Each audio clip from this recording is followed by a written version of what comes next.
Convene to open session. Diane, could you lead us in the flag salute?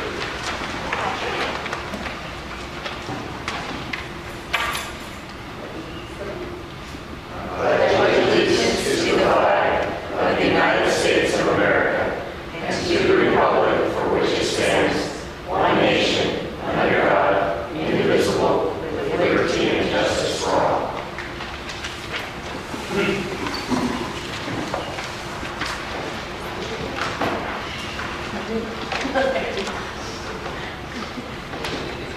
There's no action to be taken from closed session. Approval of the agenda.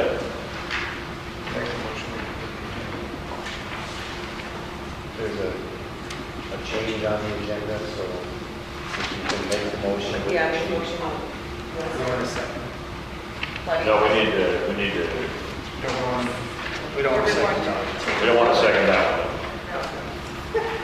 So it's like to table the Motion falls. There is no second, am I right? Yes. Is there another?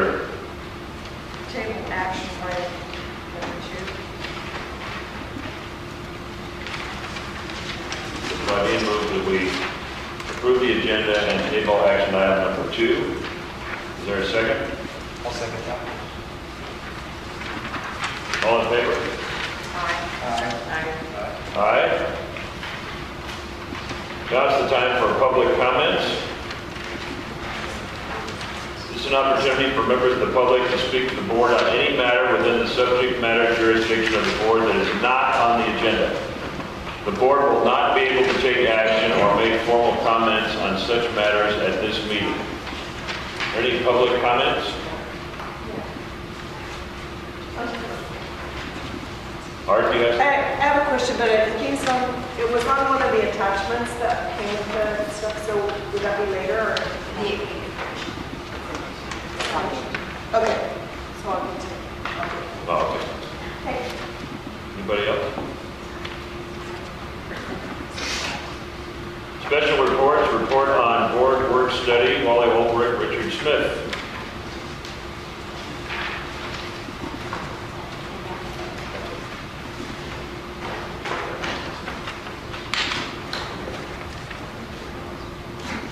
So good evening.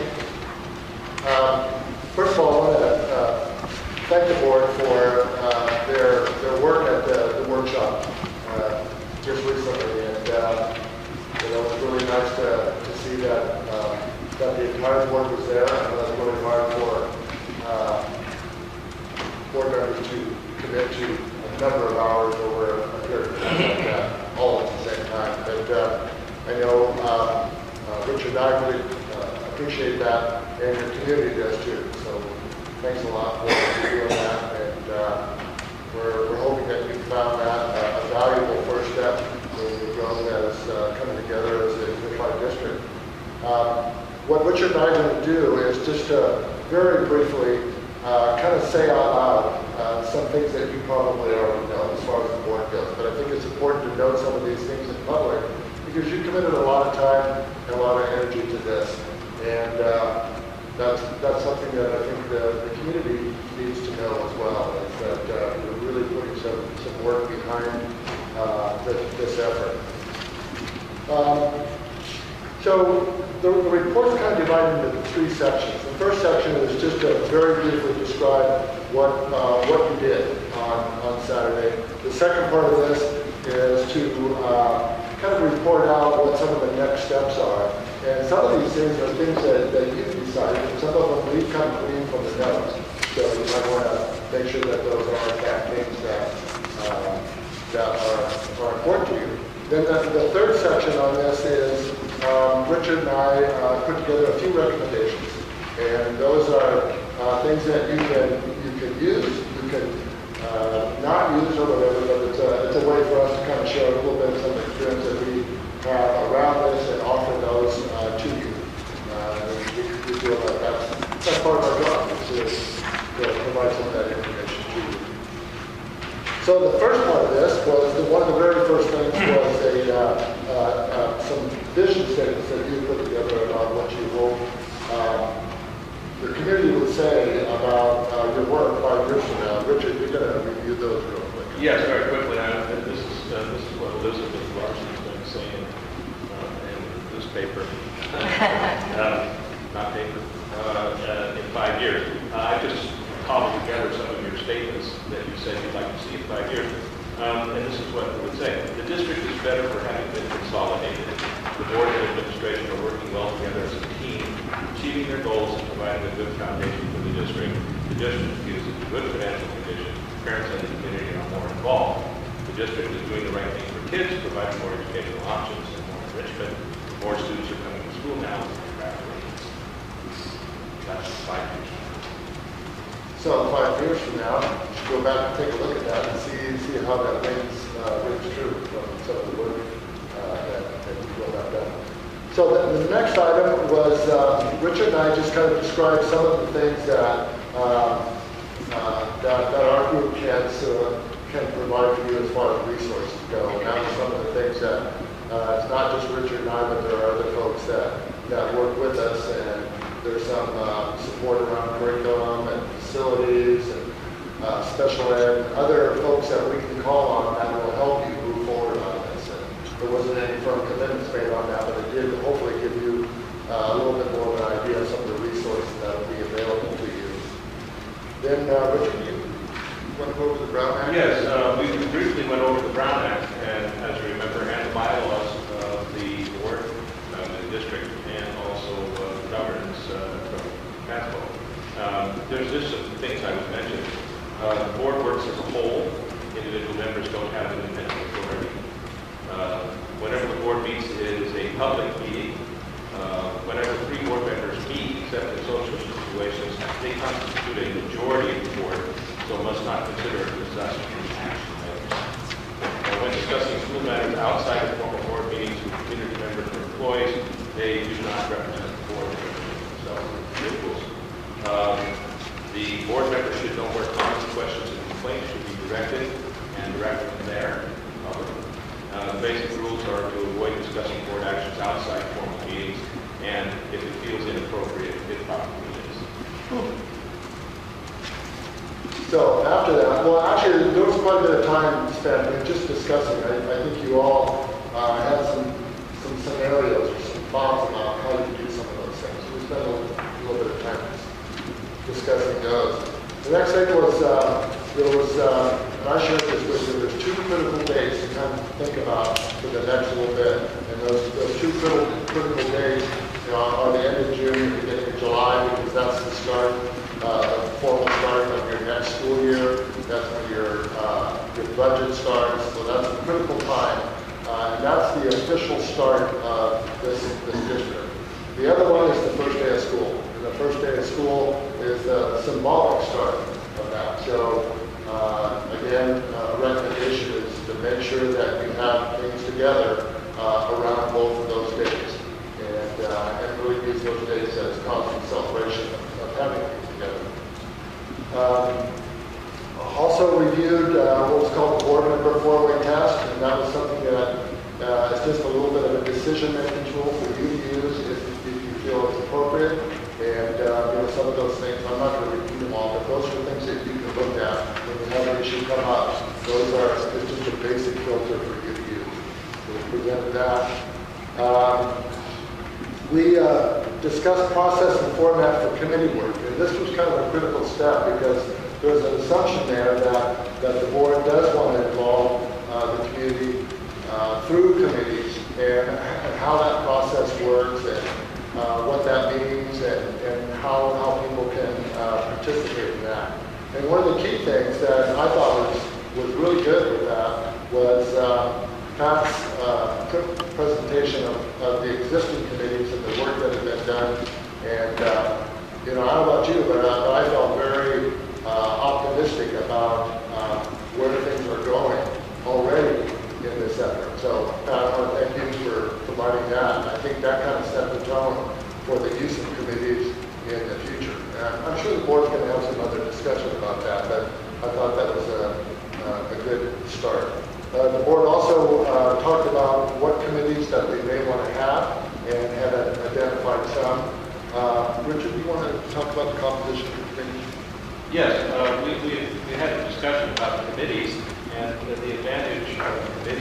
to the board is that it allows the community to just discuss things outside of board meetings so that you don't take up an awful lot of board meeting time with broad discussions and wide-ranging discussions and all kinds of input.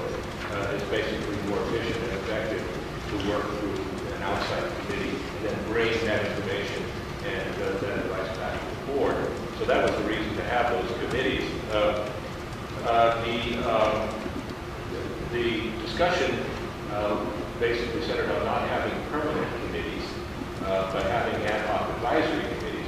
An ad hoc committee is one that meets for a special purpose, and the board says this is something we want you to work on, and that they form a committee. The committee is advisory, and the reason the word advisory is in there is because the committee cannot take any action or apply the board to any specific action.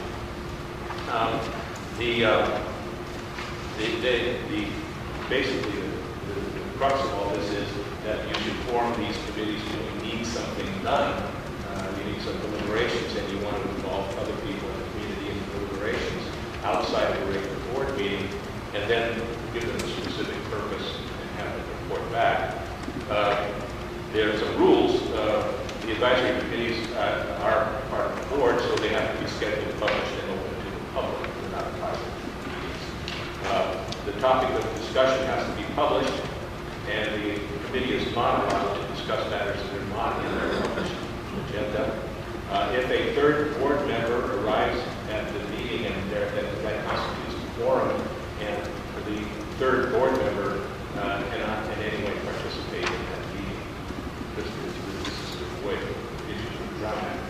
And the committee cannot take any action that is reserved for the board, and cannot bind the board to a decision.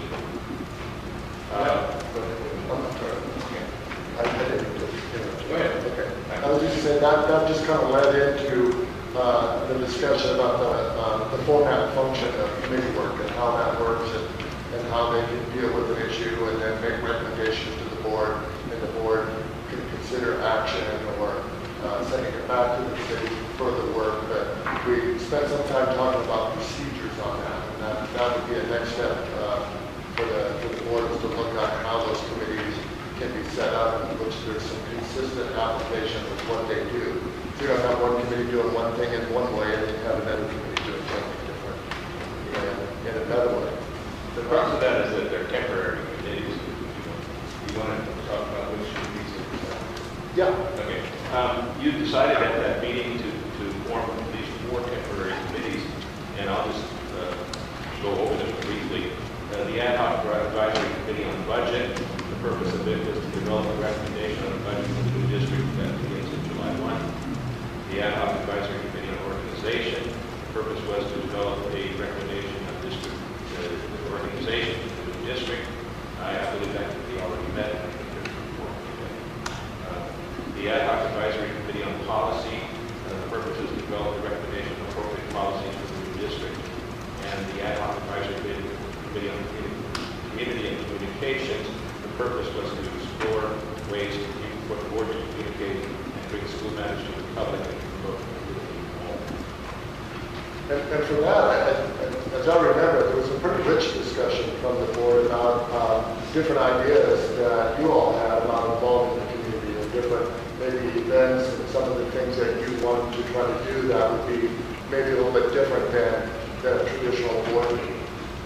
You talked about lots of activities like that. Those are all included in your notes. And there's, I think, a great opportunity to move forward on those. So that's the end of section 1. Section 2 basically is what's next or those next steps. And the first one on that is to start the committee work. And it looks like some of that's already started, so that's great news. Some of those things that you suggested happen is to select the reps for those committees and take into consideration who's already been involved in that. Set meeting dates, plan for the introductory meeting, prepare initial reports to the board, and get those scheduled so they do are on the agenda at the appropriate time.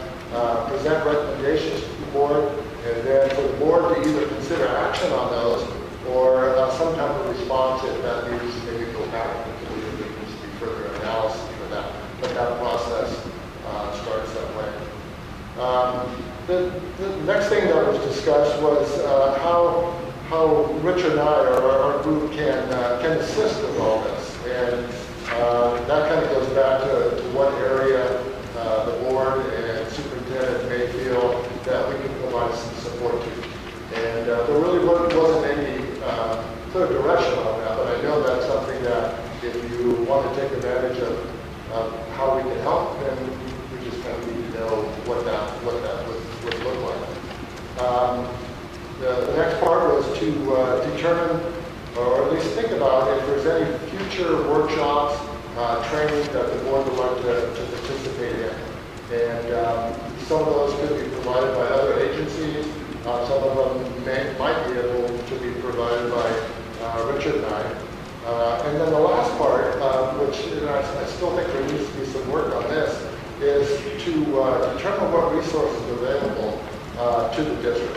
And there are lots, and one of them that just springs out real quick is the Lake County Office of Education, is to really look at what resources may be available for them, because they are a service agency for you, and they have a lot of expertise there that you can certainly take advantage of. Others that were mentioned or should be mentioned is the California School Boards Association, the Small School Districts Association, your legal services.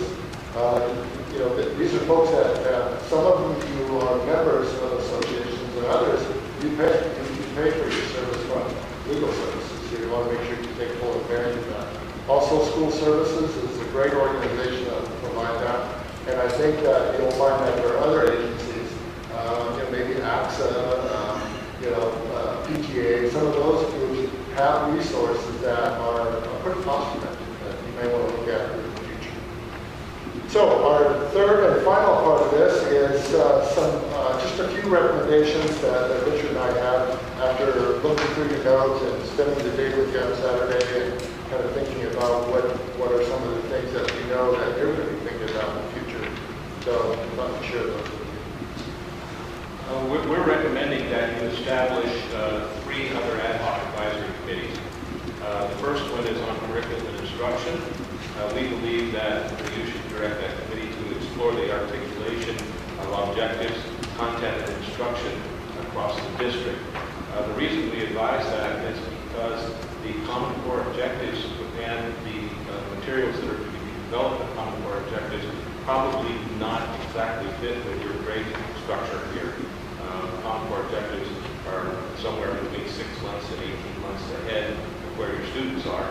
Just by construction, the materials will be the same. And so we would suggest that you might want to have an advisory committee that looks across the K-12 district in terms of how to structure the curriculum and instruction so as to accommodate the Common Core objectives, but not be locked into them. The second one is a student program ad hoc advisory committee. We suggest that you look at how to improve attendance across all grades. And second, to investigate an increase in non-curricular programs that would fill in some of the needs in the community for programs for students. The third would be an ad hoc committee on facilities, maintenance, and operations. And this would be a committee that would look at looking at effectiveness and efficiency and how to conserve resources in a consolidated district. Of course, we always say if you come up with anything else that you see as a focused need or opportunity, that you form an ad hoc advisory committee for that purpose. And those recommendations are not made because we don't think that anything's being done in those areas. It just means that by looking at those and establishing committees, that there'll be a continued focus on that, and growth on that. So please don't think of that as, oh, here's something you're not doing. That wasn't the intent for that at all. The other recommendation was, again, to go back and think about how we can help you with this. And if there's some things that you want to assign us to do, or you want us to do some background work, then it's a matter of finding a way to make sure that we're not trying to make up stuff, or we're not doing something that you don't want us to do. So we need some clear direction there. Then the last one, which I spent quite a bit of time on, was to establish some timelines for some critical tests. And I think the biggest example that I heard with that had to do with the March 15th date. And there's a lot of requirements that if you are going to issue a layout letter, or even if you're thinking about it, that March 15th is a critical time. And to look to kind of backwards plan for that. So if actions have to take place prior to March 15th, then you know what those critical dates are, and you leave yourself enough time to do things like that. That's just an example of one. And I'm sure you're aware, and I know Pat is, that there are dates like that if you don't backwards plan like that they sneak up on you. And so you just have to make sure that you have things organized in a way that you can check on those, that you're going to get that task done. And that's it. That was the fourth. The fourth section is that if you have any comments or things for us on this, or to the public, then you want to take it. If you have a question or something, Richard and I would be happy to answer. Thank you very much. Thanks. Report on ULUSD organization structure.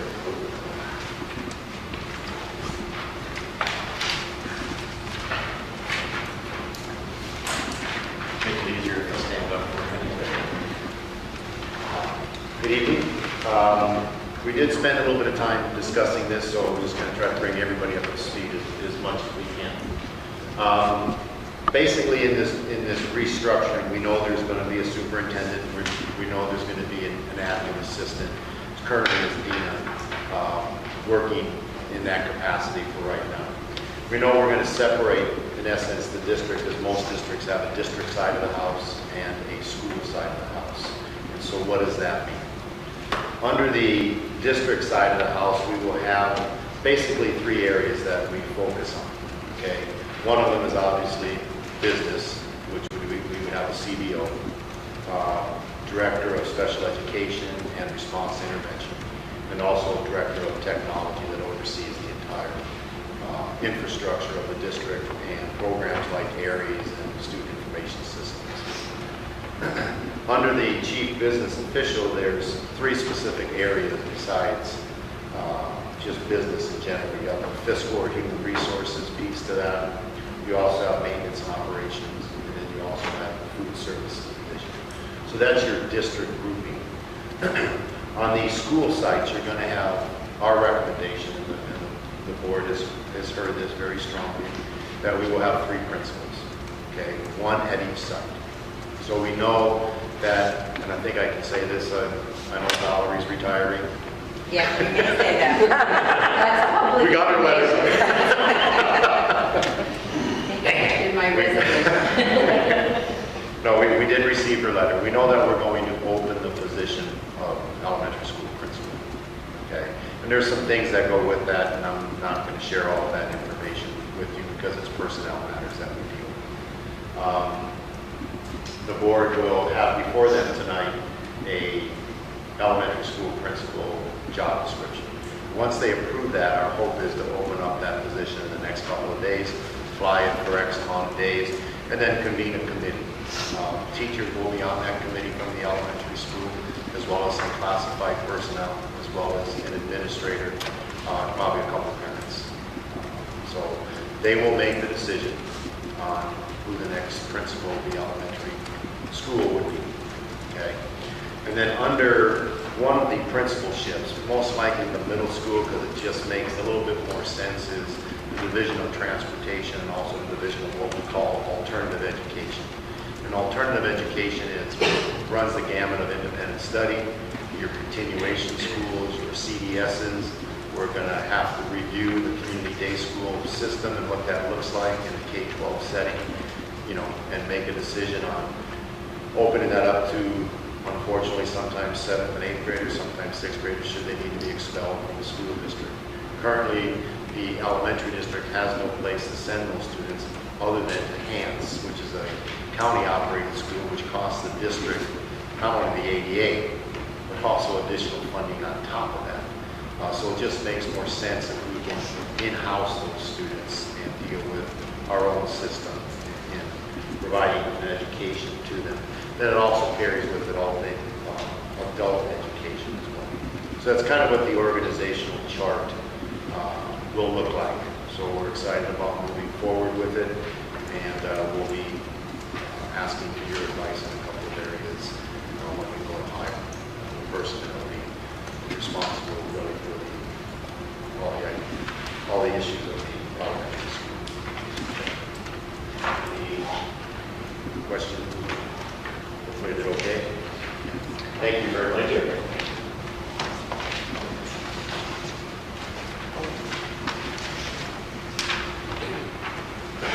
Consent agenda.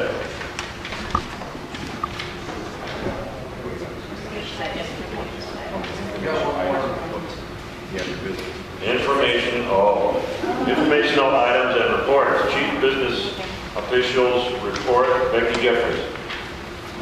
Evening.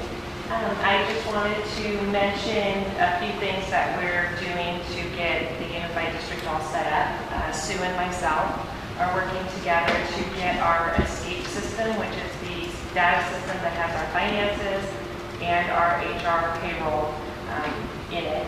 We are working closely with Escape, meeting every 2 weeks in a teleconference to ensure that we're staying on a timeline to get everything set up so that we can start getting the budget in order and all of that. Because it's a big task to get all of the accounts set up into the new Oregon system, all of the staff, all of the accounts payable vendors, everyone. So we've been working closely together to update our vendors, our staff information, our account streams, all of that. And we're coming along. They've got a number of files from us, and they're working on importing some of the data, and some of the data we have to manually input. So that's something Sue and I are working on. We also have submitted, the county office submitted our tax ID number. It appears that we've received the state tax ID number back at this point. And so that process is moving along on the county office level end because they submit all of our payroll taxes to the state and the federal government. We also have submitted the CDS form to get a CDS number for the new unified district. Apparently, when it was first submitted, this was prior to Pat being designated as the interim superintendent, and so it said TBD on it, so the state rejected it, CDE rejected it. It then got updated, and there was a little fluke on that one. It was signed by Pat, it should have been signed by Brock. So once again, we've gotten that squared away, and that has been submitted. So hopefully within the next 4 weeks, if not before then, we should have a CDS number for the unified district. Trying to think of anything else at this point to update you on. Is that the 6 through 12, is that CDS Community School, right? No, CDS is the district code. It's the district It tells code. you that the district. Sorry, I get in my acronyms and I forget that, yeah. Okay. So, yeah, that would be our code for our district. And then you have different site numbers, but those will be the site numbers they have. It'll just have the district number in front of those site numbers. Regards to health insurance, we're making sure we connect with CISC and just find out the things we need to do to get everyone transitioned to under the new name of the unified district. Find out if staff have to resubmit any information for dependents and so forth. So that's all things that we're trying to start getting that information so we can get it disseminated out to all the staff and get anything we might need back from them before the end of the school year and get everything in order. I don't know if there's any questions you have for me at this time, but that's kind of where we stand with most of the things we're working on. Sue had mentioned today we'll be getting out a letter and work closely with Tracy on this as well to our vendors, letting them know that we're going to be changing to one district. And she mentioned we should get that out maybe early April, and just every month until we're, as of July 1, the unified district send them a reminder that here's our new address, here's a new W4 or I-9, sorry, or W9. Here's that form so that we can update all that for our district. question I had was that last meeting we had discussed the authorizations to sign. We had made any headway on who could do that versus just you. Not yet.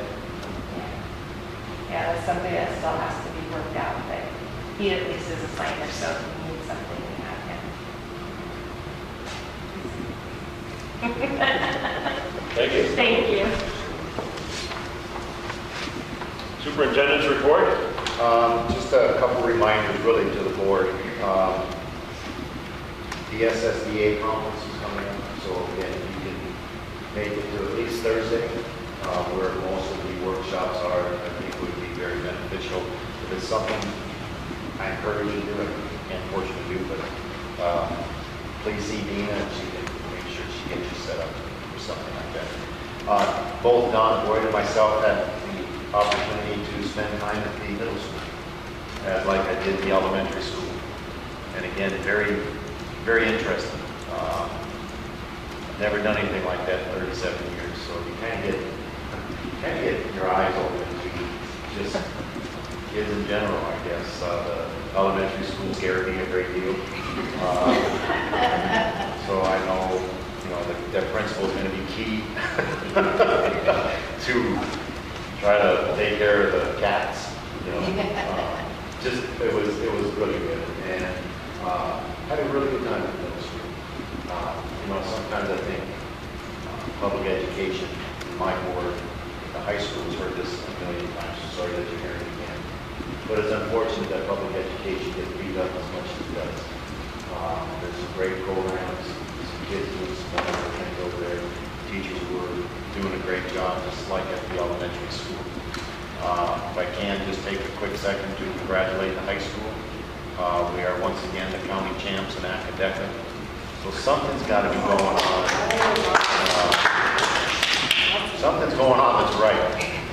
Okay, and I think we forget sometimes. It was just one of those games, that you see where somebody wins 70-0. That's what Academic was like. Our kids performed unbelievably well. This upcoming week, Thursday, we're at the mock trial competition. Next week, we're at the robotics competition. And that's just not because of what we do at the high school. It's really as kids move through the system, they're doing something. It just doesn't happen when they get over here. So, we appreciate the dedication and everything that people do to put the kids in the positions that they're in. And it was nice seeing Elizabeth at the Academic. I didn't know you were a athlete yourself. Is that true? Yeah, we did have it last semester. It's their early days. So congratulations. You were there, so that was nice. I am, for the first time tomorrow, be meeting with a couple of parents from the elementary district. I'm just going to listen. So, it has to do, I think, with special ed. So, I don't know what I'll change. I will listen. So just so you know, that's going on. The unions have met. I know the teachers unions have met. This is the second time now, I believe. Spent all day in the conference room with both the high school district and elementary district and George Young. And any update on that, Shar? We think we're pretty confident we've got everything wrote up, and once we actually formally form a union, we're waiting on some paperwork from the state, but then we'll be able to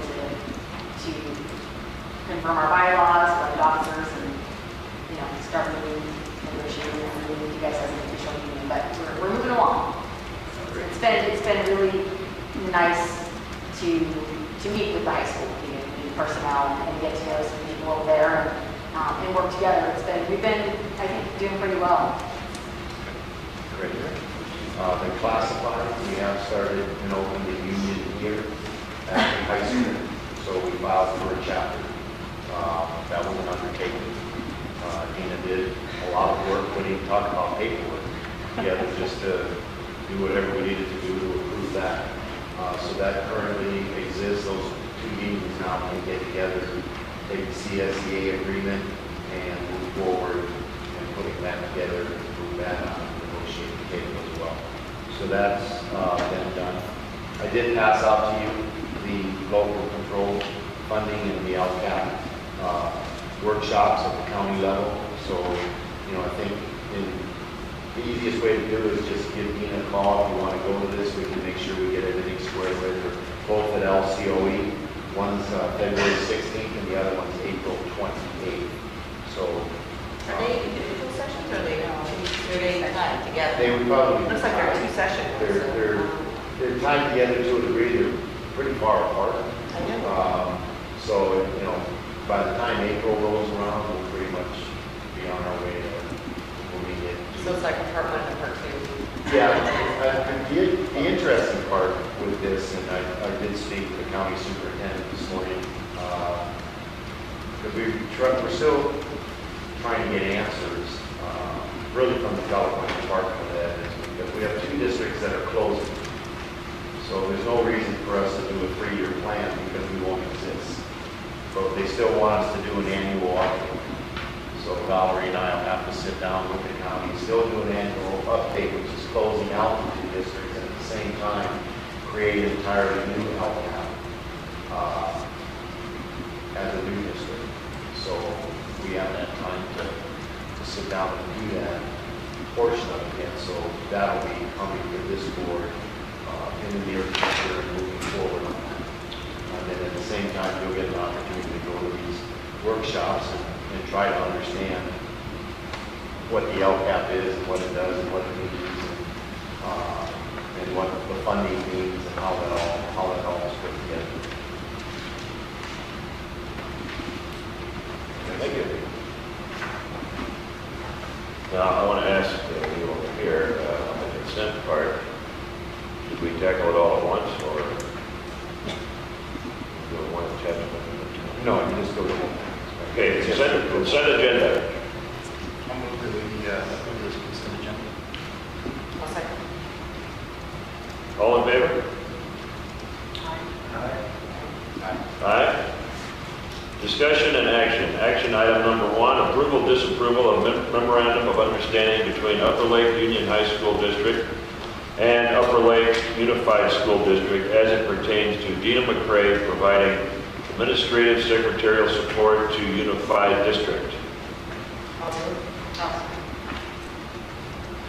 All in favor? Aye. Aye. Action item number 3. I can make a comment on the Go ahead. one that we tabled. It's just grammatically, there were some, it was for back, if we use it again, if, you know, we bring it back, we should put refer to his. Yeah, pronouns. The CPO one, but we tabled it, so that would, gender issue. yes. Are you saying a guy can't be in that place? That's just that. Unless the guy made that. Yeah, either way. Okay. Not a problem. Number 3, approval, disapproval, signal 1 and 2, JPA agreements and bylaws. I'll move to approve. I'll second. Any discussion? Well, I was going to just mention what Signal does for, or Keenan, I should say. So Signal 1 is our workers' compensation JPA, which is Joint Powers Agency. And Signal 2 is our property and liability Joint Powers Agency. Keenan is the administrator of both of those JPAs. So they have the oversight and then, you know, kind of administer, for better lack of a better term. Basically, any liability issues we come across, any property damage we have because of weather or earthquake or vandalism or whatever, property and liability, we go through that to process those claims. Workers' comp, when we have an individual hurt on work time, we go through them to process those claims. So they basically are our two one company that does our two different claims, I guess is the best way to put it. We have to meet on, is it tomorrow, Pat, or Thursday? I can't remember. We have a conference call to approve the unified board as a member of those the JPA. But basically, they provide those services to us. They come out and do inspections of our sites so that we know if there's things we need to improve upon so that there's not hazards or safety issues at our sites for our staff or our students. They do all the kind of behind-the-scenes paperwork that needs to get processed. So I'm not sure if there's questions that you might have regarding either one, but these are the same GPAs we're currently in as separate districts. So now it's just combining into one.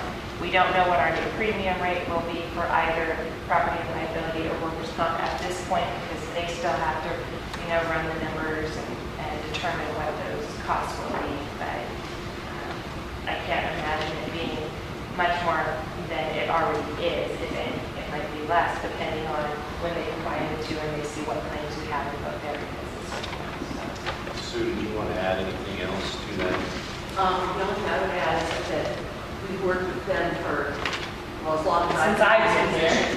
And we've always found them very, very professional, very easy to work with, and they come out and help. The Keenan Bridge, which is the training vehicle that they've developed, has been a godsend. Yeah, it's called Safe Schools, and they do our sexual harassment training, our bloodborne pathogens, all the OSHA, all of that. So, and you can do it all online, so our staff's able to do it.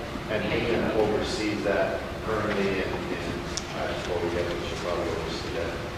So you just learn it. Oversee that new district. It's a wonderful tool because it really provides an opportunity for our staff, classified, certificated, and administrative, to do a variety of trainings required by law and not ever have to leave Lake County, go anywhere, travel anywhere. So it really simplifies that for us. They've been tremendous, and I know both, I'm sure Valerie's district has currently, as well as the high school district. We've done, I think, a very good job in making and limiting situations for employees are hurt, and we're dealing with workers' comp issues and all of that. So it's been just a tremendous support to us. You said property, due to weather, property damage due to weather? Right, well, it's like the roof falls in because there was water or something that... Well, that was my question, and I don't know if it's a you question or a Pat question, but...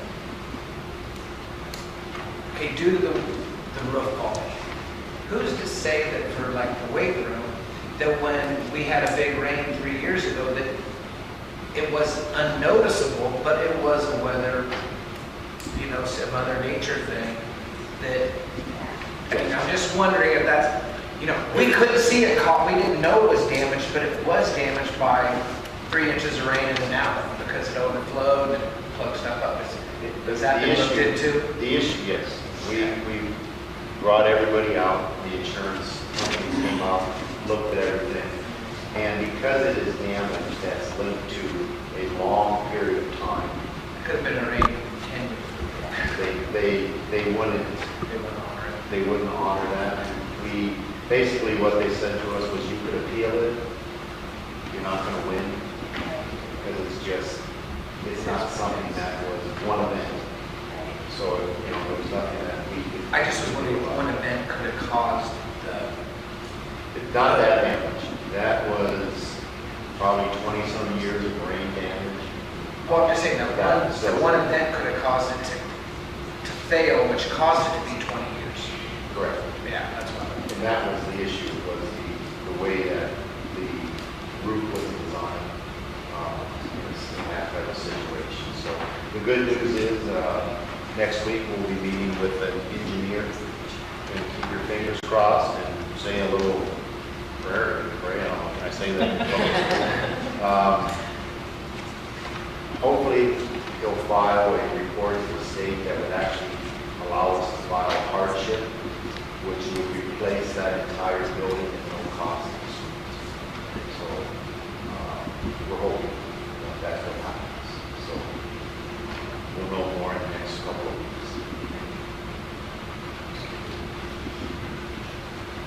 Any other discussion? All in favor? Aye. Action item number 4, approval, disapproval of elementary school principal job description and salary schedule.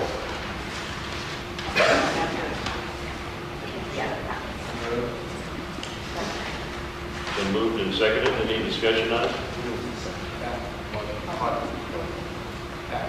Yeah. Second. Art, go ahead. Hi. I don't know everybody. I'm Arden High. I teach kindergarten in the elementary school.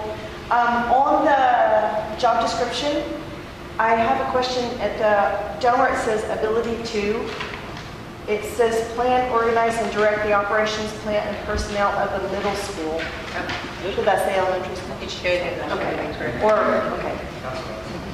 So that's just one little thing. And then the other thing Pat alluded to, at the bottom when it says what kind of requirements that an elementary principal we hope would have, it says 5 years classroom, combination of 5 years classroom and administrative experience. And personally, and I think a lot of teachers feel like this, Pat said it, hopefully that experience is in a classroom, is at the elementary level, because he's not the first administrator to say that is a big learning curve when you come from a high school into an elementary setting. And so I don't know if you want to include elementary in that job description for elementary classroom experience, or if you just would like to consider it, but. I think that's, I would prefer that it's elementary school experience. You get it. So I don't mind putting that in there. If the board doesn't have it. Thank you. We'll revise this with those 2 changes. And I want to say too, I appreciate the fact that Pat mentioned that elementary staff would be on the interview board. That's highly important. Thank you. We agree. Have that back. I'll make those changes. So are you saying only, or you prefer elementary school experience? Or? Strongly prefer. That's what I'd like to do. That's what I'd rather put.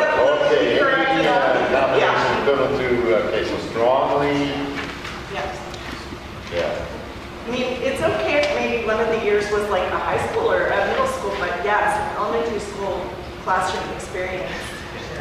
You've been in both settings and you know too, I'm sure. I'll get with Valerie and we'll reword that, if that's okay, Valerie. Sure. Thank you.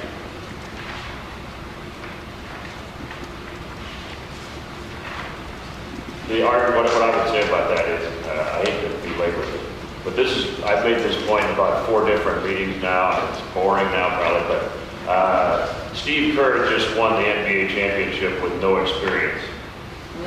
You know what I mean? So sometimes, yeah, sometimes, You're comparing if you see a really good person, sometimes they're really good, you know, so I'd like to leave it open to that, even though I would strongly prefer it too. I mean, I would strongly prefer it also, but sometimes you get a chance at a real talent, who's only done middle school, I don't know. So anyway, it's boring, right? Okay, so, any other comments on? Did we decide we were applying the salary schedule to this, or were you reorganizing those, Pat, for all of them? I mean, there's a current one that exists. I've had a discussion with Valerie and with Becky. One of the things I'd eventually like to do, and I think we can go with this, but I would like to eventually change where all 3 principals were on a 220-day contract. So in other words, they're all the same. One's not 210, one's 215, one's 208, just be nice to put them all on the same schedule and see what that, would look like, and maybe looking at, as opposed to a 5-year, to do it 10-year and maybe even some longevity mixed in, kind of what the teachers have on their current salary schedules and things like that. So it's just something to look at.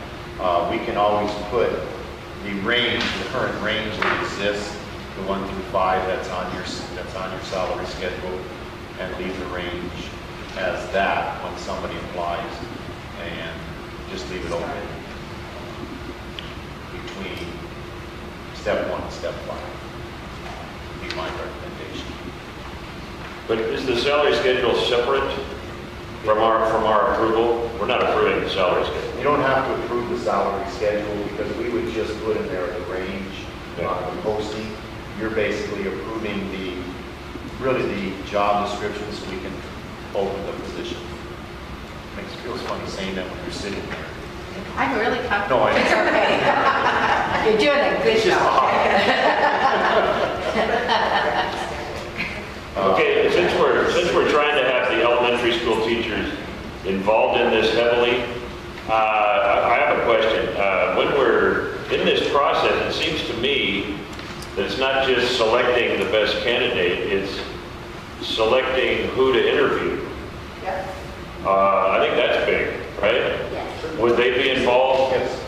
Okay, that's a short What I answer. would prefer is when I have a committee that's going to do the interview, that the committee, let's say you have 25 people apply.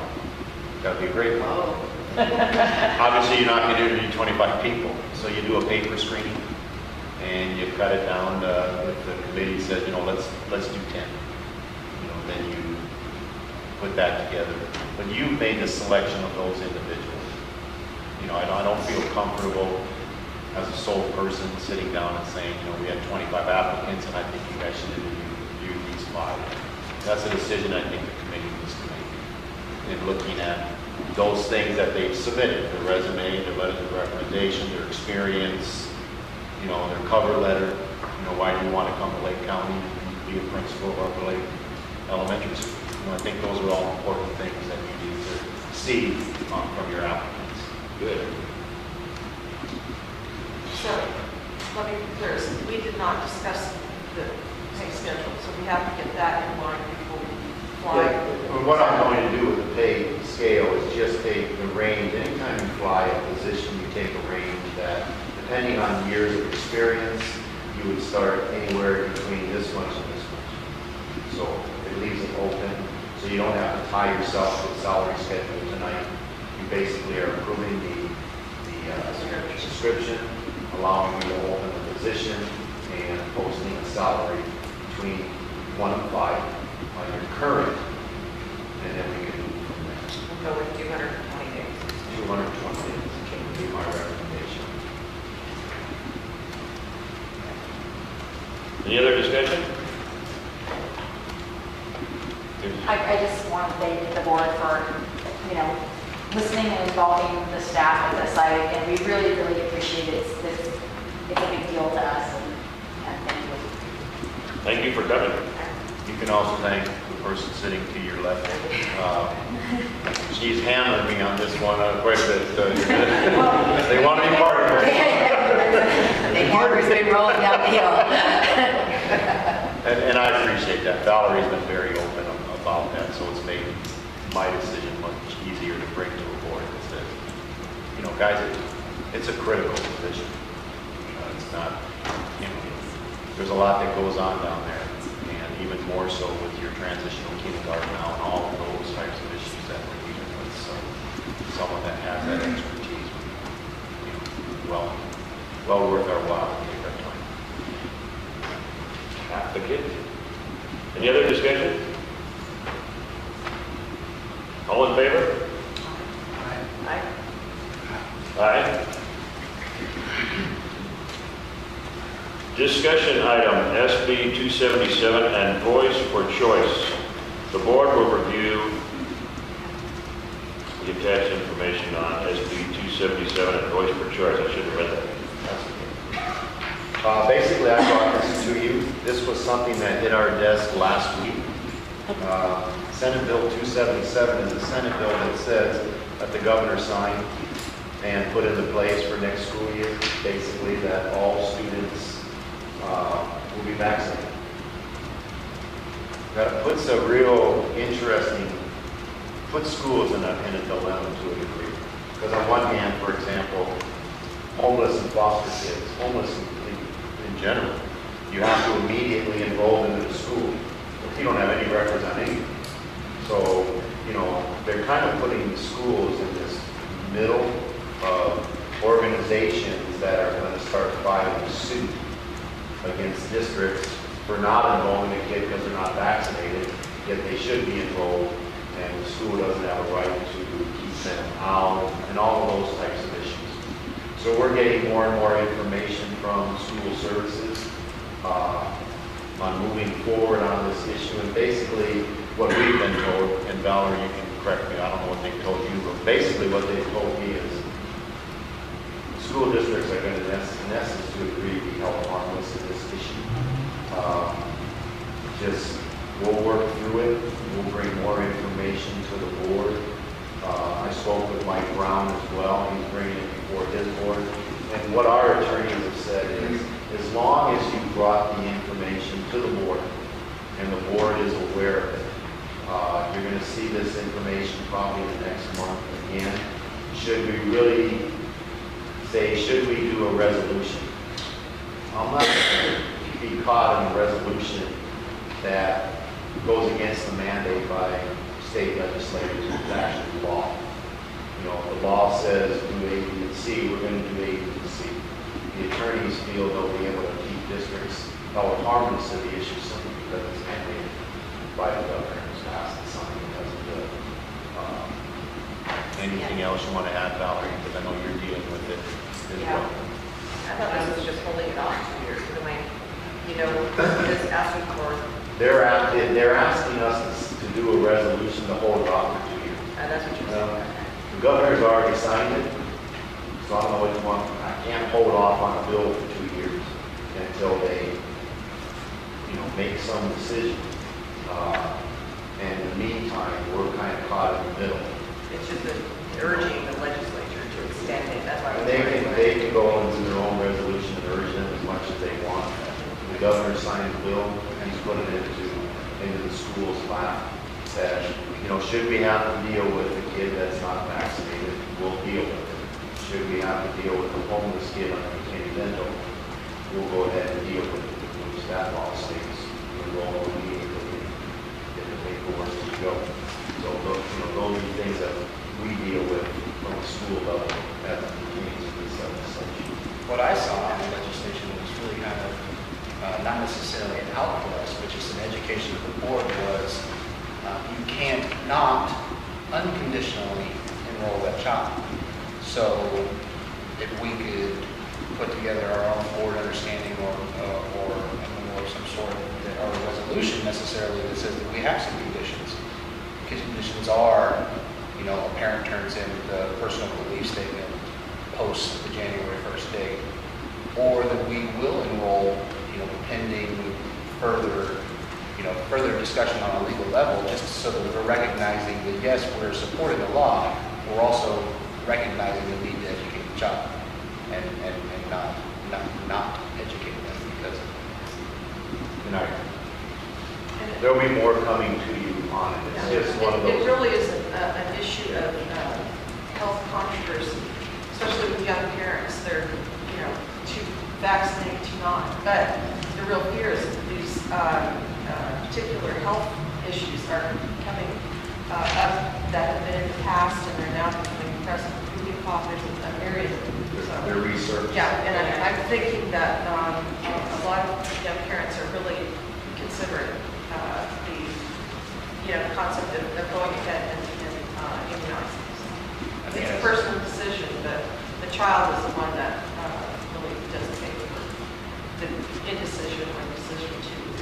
I think that there's some liability issues tied to government-funded education, which is what public education is. If they're not recognizing the issues that come with vaccinations, that they could be held harm for allowing students to attend a school unvaccinated and then spreading an illness and things like that. And then, a parent then looks to the state and says, well, why didn't you mandate that those children were vaccinated so that my child would be safe? You're the one paying for the school. So to me, it looks like litigation coverage on the state's part. More so. Are they paying for it though? Are they having? Do they? Mandates, yeah. I'm sure there'll be more legislation and more suits filed by districts probably eventually against the California Department of Ed regarding the mandate issue. There's so many lawsuits filed on mandates now that the state hasn't reimbursed schools for 10, 15, 20 years and billions of dollars. And that's why many schools got out and went to the block grants so that we could at least get X amount of dollars per kid, and the governor somewhere down the road can get out from under all these mandates. Because there's, an example was, as long as they were paying you something on a mandate, you couldn't bring suit against CD. So an example was, I think one of our mandates, Sue had showed me, was the state owed us $15,000 because we've been implementing this mandate. So they sent us a dollar check, and they were paying us. So we weren't going to see the $15,000. That was never going to happen. I think they owe us tens of thousands of dollars in mandates, but you're never going to see them because under LCFF and the way the formula is, that the actual mandates are being paid down through another avenue of LCFF. And the mandates, most of them will eventually go away. It's just part of doing business. But I'm sure anytime the state mandates something new, this whole issue comes up again. This is a cost to districts. We have someone that has to deal with this, and it takes hours of their day sometimes. And you should be offsetting that cost of the district. Probably not. We'll know more about this before July 1st comes around.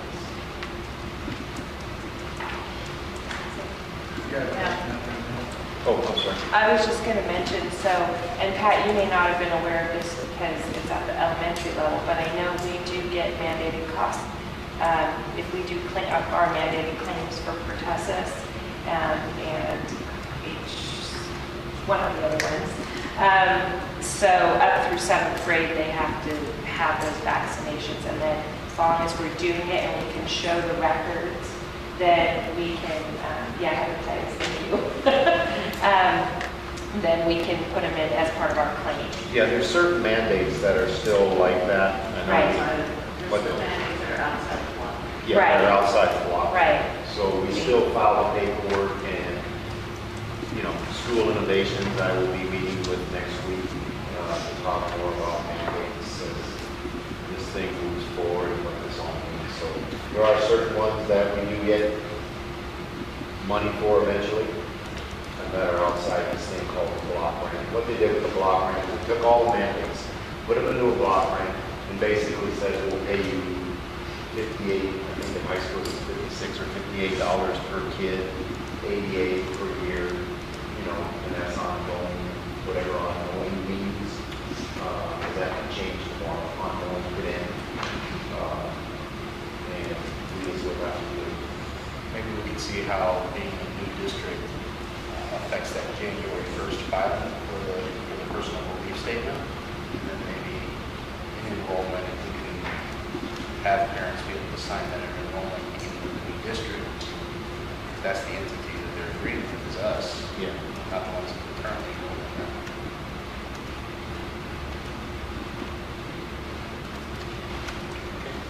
Anything else on that? Board member reports. Anybody? Well, I was wondering, as we were getting into the unification process and we've been using education leadership services, when questions come up or we want to do some more research, and collectively as a group, when we decide that we make a request to somebody, an outside source such as CLS or Brock or, anybody else, but, this is the group we've chosen to maybe give us some guidance. Are we doing it collectively or individually? And I know I'm not that I don't have any suggestion on it, but I thought if I have a question one day, I try to reach out, if I first reach out to the board or to ELS for resource, So just wondering how the board thinks about that. We want to kind of set up a protocol so that you guys are also can act or not act without certain, approvals. I think that's something for them, for sure. Well, that's what I'm saying. I think they would want to We don't want to get to the top of the bill. That's what I'm saying.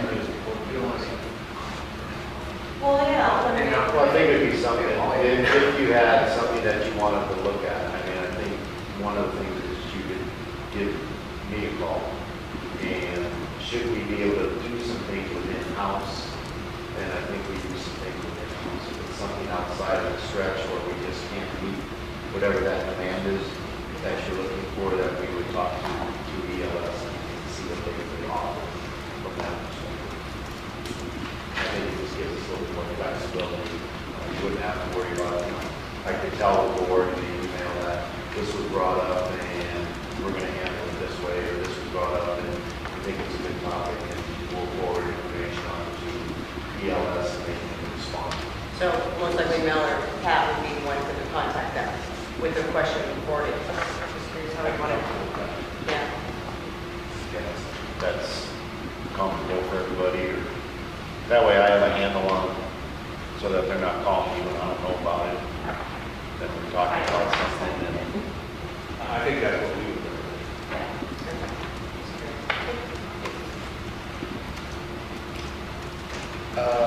We talked about the first day of school coming up, and I just kind of made a note to maybe think that if the five of us are willing to do the first day of school, somehow avail ourselves of a meet and greet in the parking lot, or at the front lawn, or something like that.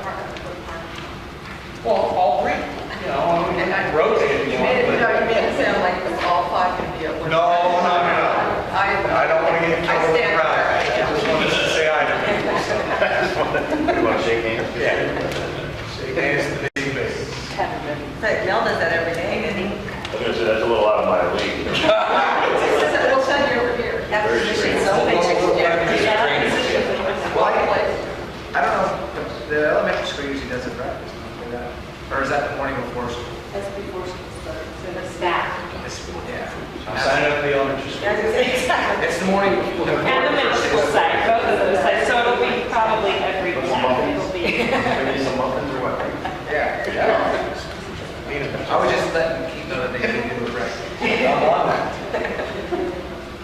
And congratulations again to the high school for that academic account. That's really sweet.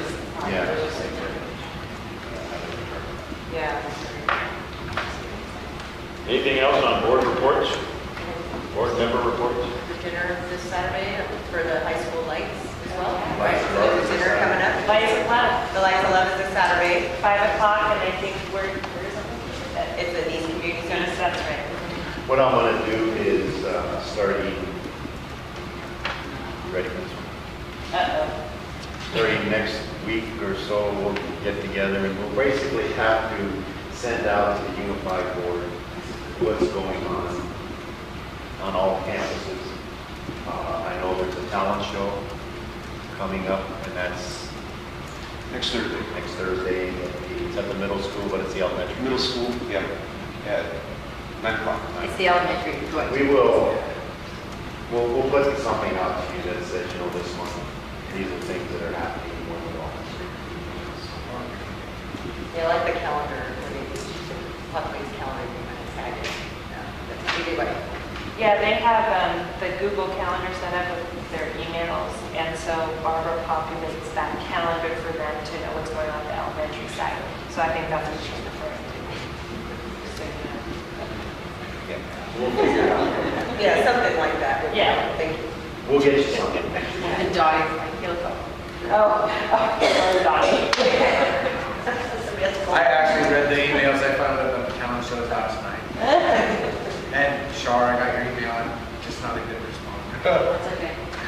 It took me a while to get the proper email addresses, so I didn't mean to get anybody out, but something shut back, something didn't, and not I'll mention that in open session as well, that we as a board usually cannot respond to those kinds of distribution of information. So don't think that we're ignoring your email. If you come to us with a request that maybe you happen to send to all five of us, it's not your responsibility to follow the brown crowd. It's our responsibility. So we may not be able to respond to specific things, but just really to be read. Yeah, if they just say thank you in their response, that's something. And we're learning, I learned that I don't send it to everybody all at once, Daisy Chain or something like that. We're learning. Well, if you're asking Donnie what he wants for breakfast, that's okay. Yeah. Yeah, we would never